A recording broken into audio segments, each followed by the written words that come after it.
This video is part of our series about making Russian pierogi. It covers making the filling. Links to the series is below this video.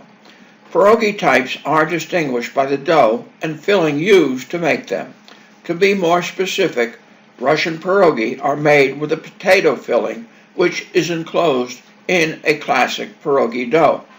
They are served either fried or boiled and generally garnished with sautéed onions, fried bacon, or sour cream.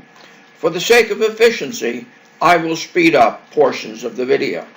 Russian pierogi filling generally has 1 part mashed potatoes, 1 part fried onions, and 1 part farmer's cheese.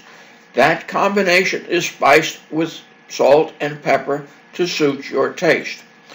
Because every one of the ingredients will have its own flavor, which flavor depends on the variety of ingredients that you use. You will have to adjust your spicing and quantities used based on those flavors. So what you do is make a starter by using the guidelines above.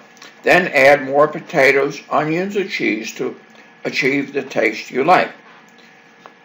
The first step is to saute your onions in butter. Then measure your ingredients and combine them. You can do that in a mixer or by hand. Once they are thoroughly mixed, add some salt and pepper to taste.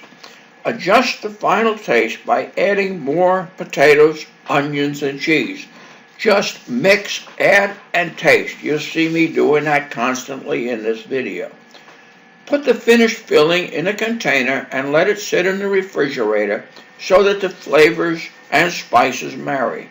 You can use this filling for pierogi, and you will also find that serving this mixture at the family meal can really liven up what people may consider the typical boring mashed potatoes.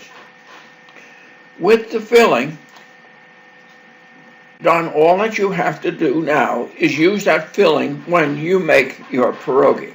With this in mind, it's time to watch the other videos on completing your Russian pierogi.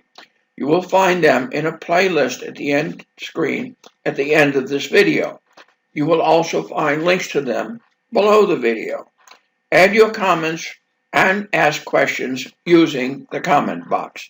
And finally, to get more information about all our videos on making all kinds of pierogi, subscribe. And while you're at it, click on the bell so that YouTube notifies you when we post a new video. Thank you for watching, and here's to your success when making pierogi.